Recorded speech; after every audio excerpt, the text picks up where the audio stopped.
नमस्कार मित्रों, आपका बहुत बहुत स्वागत हमारे YouTube channel teaching learning event with Anil पर।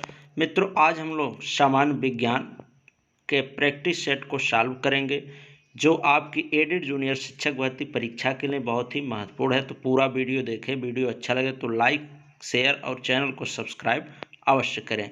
तो आइए शुरू करते हैं प्रैक्टिस सेट को। 10 प्रश्नों की ये श्रृंखला है, प्रैक्टिस सेट है और ये सभी सिलेक्टेड प्रश्न है परिषदीय किताबों से, जो आपकी एडेड जूनियर शिक्षक भर्ती विज्ञान वर्ग की परीक्षा के लिए बहुत ही महत्वपूर्ण है। तो आइए शुरू करते हैं। पहला क्वेश्चन है मित्रों, जल में घुलनशील विटामिन है। तो आपको पता है कि विटामिन जो होते हैं 2 टाइप के होते हैं। पहला होता है फैट सॉल्यूबल और दूसरा वाटर सॉल्यूबल। तो पूछ रहा है कि जल में घुलनशील वाटर सॉल्यूबल कौन विटामिन है जो वाटर सॉल्यूबल है। तो ऑप्शन आपके सामने vitamin A, vitamin C, vitamin D, vitamin A. तो इसका जो करेक्ट ऑप्शन होगा विटामिन सी होगा। जैसा कि आपको पता है विटामिन बी और सी ये दोनों वाटर सॉल्यूबल विटामिन होते हैं, यानी जल में घुलनशील विटामिन होते हैं। तो इस प्रकार से आपका ऑप्शन सेकंड वाला बी सही होगा, विटामिन सी। ठीक, बाकी ए, डी, ई और के, ए जो विटामिन होते हैं ए फैट सॉल्यूबल होते हैं। ए, डी, ई, के फैट सॉल्यूबल होते हैं। विटामिन बी और सी वाटर सॉल्यूबल जल में घुलनशील विटामिन होते हैं। तो यहाँ से आपके 2 प्रश्न तैयार हो गए कि जल में घुलनशील विटामिन तो बी और सी। तो यहाँ सी ऑप्शन में तो ये सही हो जाएगा, सेकंड ऑप्शन आपका। और बाकी ये फैट सॉल्यूबल यानी वसा में जो घुलनशील विटामिन है वो है ए, डी, ई, के। यहाँ से 2 प्रश्न आप तैयार कर लिए। तो ऐसे ही अन्य प्रश्नों से भी हम कई प्रश्नों को तैयार करेंगे। ये सभी सिलेक्टेड प्रश्न हैं, तो आगे देखते रहिए। तो आइए नेक्स्ट देखते हैं।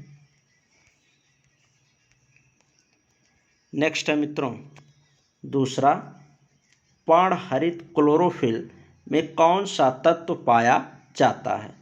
ऑप्शन आपके सामने लोहा, तांबा, मैग्नीशियम, मैग्नीज। तो इसका जो करेक्ट ऑप्शन होगा सी वाला होगा, मैग्नीशियम। पर्णहरित यानी क्लोरोफिल जो होता है उसमें मैग्नीशियम तत्व पाया जाता है। ये बहुत ही महत्वपूर्ण प्रश्न है सामान्य विज्ञान के अंतर्गत, इसको आप अच्छे से तैयार कर लीजिएगा। तो मैग्नीशियम तत्व क्लोरोफिल में पाया जाता है, पर्णहरित क्लोरोफिल में मैग्नीशियम तत्व पाया जाता है।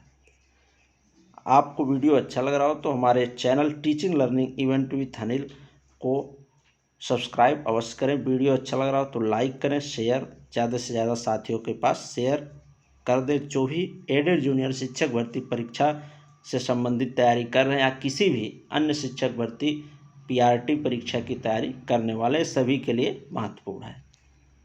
आइए नेक्स्ट देखते हैं।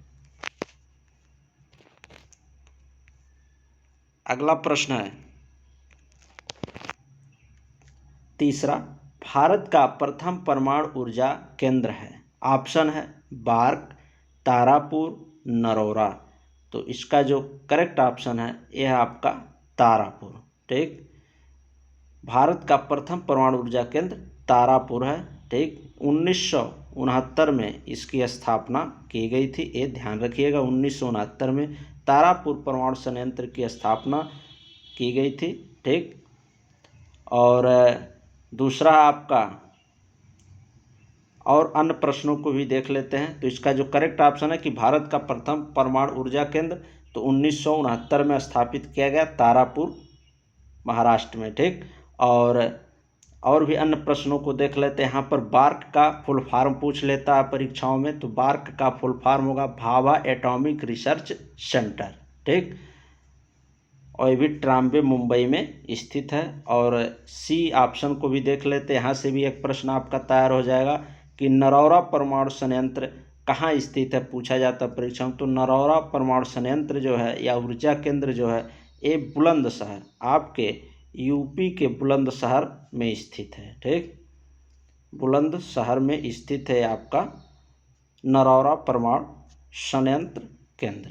ठीक, तो इसको आप अच्छे से तैयार कर लें। ये महत्वपूर्ण प्रश्न। तो यहाँ से आपके 3 प्रश्न तैयार हो गए कि भारत का प्रथम परमाणु ऊर्जा केंद्र कहाँ पर खोला गया, कहाँ स्थित है, तो तारापुर। ठीक। कब स्थापित हुआ, 1969 में।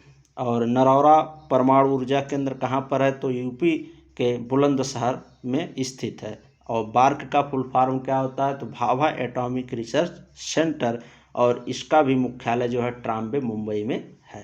ठीक। अब आइए नेक्स्ट देखते हैं चौथा प्रश्न। चौथा आपका, निम्न में से कौन एक सदिश राशि नहीं है। यहाँ पर पूछा जा रहा है कि सदिश राशि नहीं है। ठीक। ऑप्शन है आवेग, विस्थापन, बलाघूर्ण और गति। तो इसका जो करेक्ट ऑप्शन होगा आपका डी वाला होगा, गति। गति जो है सदिश राशि नहीं है। आप लोग फिजिक्स भौतिकी में पढ़े होंगे। ठीक। अगर नहीं पढ़े तो हम यहाँ पर एक बार बता दे रहे हैं चीज़ों को कि सदिश राशि और अदिश राशियाँ आप पढ़े होंगे। ठीक। स्केलर और वेक्टर क्वांटिटी। तो सदिश राशि जो होती है इसमें दिशा भी होती है और परिमाण भी होता है, और अदिश राशियों में केवल परिमाण होता है, दिशा नहीं होता। यहाँ से आप समझ सकते हैं सदिश, स माने दिशा सहित, सदिश माने दिशा सहित जो राशि होगी जिसमें परिमाण और दिशा दोनों होंगे, उन राशियों को हम सदिश राशि कहेंगे।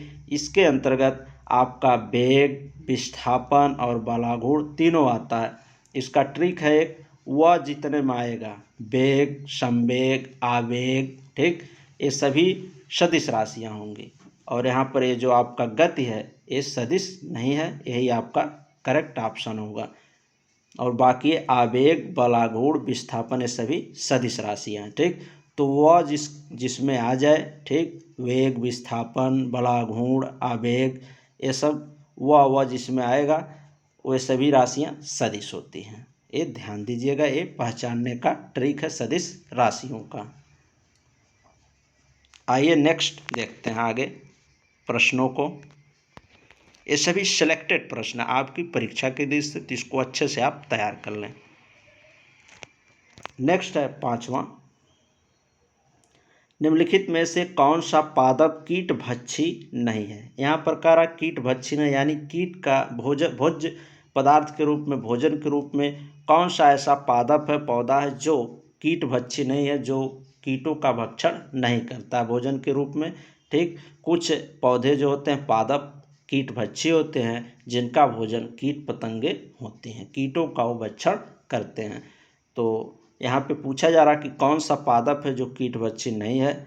ऑप्शन आपके सामने, पहला नेफेंथिस, घटपाणी, यूट्रिकुलेरिया, ड्रोसेरा और कस्कुटा। ठीक। कस्कुटा है। तो यहाँ पे जो करेक्ट ऑप्शन आपका हो जाएगा डी वाला, कस्कुटा। कस्कुटा यही जो है कीट भक्षी पादप नहीं है। कस्कुटा को अमरबेल कहते हैं। अमरबेल एक परजीवी है। ठीक। परजीवी पौधा, तो यहाँ पर आप जानते हैं अमरबेल इसको कहा जाता है। ये ध्यान दीजिएगा, अमरबेल, कस्कुटा को अमरबेल भी कहते हैं। ठीक। तो यहाँ पर बाकी है नेफेंथिस, ड्रोसेरा, यूट्रिकुलेरिया, ये तीनों पादप कीट भक्षी हैं, और कस्कुटा जो है ये कीट भक्षी नहीं है, इसको अमरबेल भी कहा जाता है। नेक्स्ट देखते हैं 6वां, दूध को मथने पर क्रीम अलग हो जाती है, इसका कारण है। ऑप्शन आपके सामने, गुरुत्वीय बल, अभिकेंद्र बल, अपकेंद्र बल, घर्षण बल। तो इसका जो करेक्ट ऑप्शन आपका सी वाला है, अपकेंद्र बल। दूध को मथने पर क्रीम का अलग होने की जो प्रक्रिया होती है उस पर जो बल कार्य करता है वो है अपकेंद्र बल। ठीक। बाकी ये बलों को भी ऑप्शन को डिस्कस कर लेते हैं, भी महत्वपूर्ण बल से संबंधित ऑप्शन दिए गए हैं।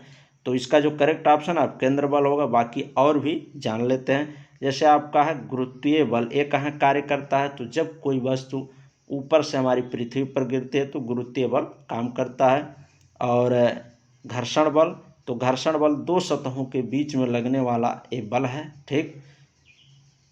जिसको हम घर्षण बल कहते हैं। इसी के माध्यम से, घर्षण बल के कारण ही हमारा जो चल पाना संभव है, लिख पाना। ठीक।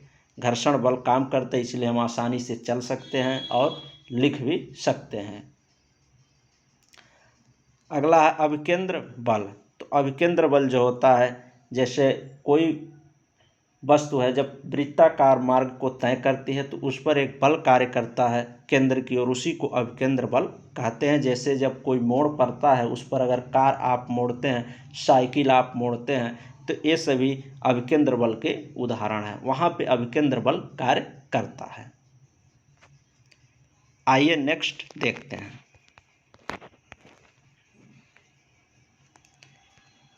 नेक्स्ट है मित्रों 7वां, एक विशेष कार्य करने वाले कोशिकाओं के समूह को क्या कहते हैं। बहुत ही शानदार प्रश्न है आपकी परीक्षा के दृष्टि से कि कोशिकाओं के समूह, जो एक विशेष प्रकार के कार्य करने वाली कोशिकाएं होती हैं, उनके समूह को क्या कहा जाता है। तो ऑप्शन आपके सामने है, ऊतक, अंग, अंग तंत्र, कोशिकीय संरचना। तो इसका जो करेक्ट ऑप्शन होगा मित्रों, ये होगा आपका पहला ए वाला, ऊतक। ठीक, टिश्यू। कोशिकाओं के समूह को टिश्यू या ऊतक कहते हैं। ठीक, बाकी आप जानते हैं कोशिका जो होती है मानव की सबसे सूक्ष्म इकाई मानी गई है मानव के संरचना में। ठीक, कोशिका से ऊतक बनता, ऊतक से अंग बनता, अंग से ऊतक से अंग, अंग से अंग तंत्र, अंग तंत्र से संरचना आपका बन जाता है। ठीक, तो अंगों से आर्गन, आर्गन से आर्गन बॉडी, फिर पूरी बॉडी आपकी मिल जाती है। तो ठीक, तो कोशिका सबसे सूक्ष्म इकाई मानी गई है मानव के शरीर निर्माण में। ठीक, और कोशिकाओं के समूह को ऊतक कहा जाता है। तो यहाँ पर आपका ऑप्शन सही हो जाएगा ए वाला। ठीक, बाकी आप जानते हैं कोशिकाओं से ऊतक बनता, ऊतक से अंग, अंग तंत्र से। ठीक, अंग तंत्र के कई, जब अंग तंत्र हाथ पैर नाक ये सब मिल जाते हैं तो एक बॉडी का निर्माण हो जाता है। ठीक, इस प्रकार से प्रोसेस है कि कोशिका से टिश्यू, ऊतक बनते हैं, ऊतक से ऑर्गन, ऑर्गन से ऑर्गन सिस्टम, ऑर्गन सिस्टम से हमारी बन जाती है बॉडी। ठीक, आइए नेक्स्ट देखते हैं। मित्रों वीडियो अच्छा लग रहा हो तो लाइक अवश्य करें, जिससे हम आपके लिए और अच्छे अच्छे प्रश्नों के प्रैक्टिस सेट लेकर आ सकें। आपका सहयोग रहा तो और प्रश्नों के प्रैक्टिस सेट आपको देखने को मिलेंगे। नेक्स्ट देखते हैं 8वां, इनमें से कौन सा एक जीवीय घटक नहीं है। एक जीवीय घटक यानी जैविक घटक, बायोटिक कंपोनेंट पूछ रहा है, कौन सा नहीं है। ठीक, जैसा कि आप जानते हैं पर्यावरण हमारा जो होता है दो प्रकार के कंपोनेंट्स घटकों से मिलकर बना है। एक होता है बायोटिक जैवीय, एक होता अबायोटिक अजैवीय घटक। ठीक, तो अजैवीय के अंतर्गत आपके आते हैं वायु, मृदा, प्रकाश, ये सब हो गए। और जैवीय जो भी सजीव हैं, पेड़ पौधे हैं, मानव है, जानवर हैं, ये सभी हमारे बायोटिक कंपोनेंट के अंतर्गत आते हैं। तो यहाँ ऑप्शन में आप देख सकते हैं, ऑप्शन है वायु, वनस्पति, जीवाणु, जानवर। ठीक, तो पूछ रहा है कि कौन सा जीवीय घटक नहीं है, यानी यहाँ पर ऑप्शन आपका ए वाला सही हो जाएगा, वायु। वायु जो है अजैवीय घटक है, और यहाँ पर यही सही हो जाएगा कि अजैवीय घटक है, पूछ रहा है जीवीय घटक नहीं है, यानी वायु हो जाएगा। बाकी ये सभी जैवीय घटक हैं, वनस्पति, जानवर, जीवाणु, ये सभी सूक्ष्म जीव हो गए, वनस्पति हो गए, जानवर हो गए, ठीक, एनिमल्स हो गए, ये सभी हमारे जैवीय घटक बायोटिक कंपोनेंट में आते हैं। और वायु जो है अबायोटिक कंपोनेंट, अजैवीय घटक, इसलिए यहाँ पर ऑप्शन ए सही हो जाएगा आपका। आइए नेक्स्ट देखते हैं। नेक्स्ट आपका 9वां, पुदीना के निम्न भागों में से किस एक में तेल का अधिकतम प्रतिशत रहता है। पूछ रहा है जो पुदीना पिपरमेंट का जो पौधा होता है उसके किस भाग में तेल की जो मात्रा होती है अधिकतम प्रतिशत मात्रा में पाई जाती है। तो ऑप्शन आपके सामने है, जड़, तना, पत्ती, पुष्प। तो इसका बता दें मित्रों, करेक्ट ऑप्शन जो होगा सी वाला होगा, पत्ती। पत्तियों में सबसे ज़्यादा तेल का प्रतिशत मात्रा पाया जाता है। जैसा कि आप जानते हैं गांव में लोग पिपरामिंट की खेती भी करते हैं। ठीक, कई जिलों में पिपरमिंट की बहुत अधिक मात्रा में खेती की जाती है और उसके पत्तियों को उबाल करके वहाँ से तेल को निकाला जाता है। तो पत्तियों में ही उसकी जो सबसे अधिक मात्रा होती है पत्तियों में ही होती है। तो यहाँ से आपका सी ऑप्शन सही हो जाएगा कि पत्तियों में। ठीक, आइए नेक्स्ट देखते हैं। और अंतिम प्रश्न है 10वां बहुत ही महत्वपूर्ण प्रश्न। कौन सी गैसें नोबेल गैसें कहलाती हैं? ऑप्शन है hydrogen, oxygen, helium, carbon dioxide. तो इसका करेक्ट ऑप्शन हो जाएगा मित्रों हीलियम। हीलियम, नियान, आर्गन, जेनान, रेडान, ये सब जो गैसें हैं ये सभी नोबेल गैसों में आती हैं और नोबेल गैसों को अक्रिय गैस भी कहा जाता है। ये ध्यान दीजिएगा, अक्रिय गैस नोबेल गैस को कहा जाता है। इनके दोनों नोबेल गैसों को ही अक्रिय गैस कहते हैं, अक्रिय गैसों को ही नोबेल गैस कहा जाता है। इनका एक नाम और है अक्रिय गैस। हीलियम, नियान, जेनान, रेडान, क्रिप्टॉन ये सभी क्या होते हैं? आपके अक्रिय गैस है, नोबेल गैसों में आते हैं। ठीक, बाकी ये जो ऑप्शन में यहाँ दिया गया हाइड्रोजन, ऑक्सीजन, कार्बन डाइऑक्साइड ये सब अक्रिय गैस नहीं है। तो यहाँ पर आपका ऑप्शन सही हो जाएगा हीलियम। हीलियम जो है ये नोबेल गैस के अंतर्गत आता है।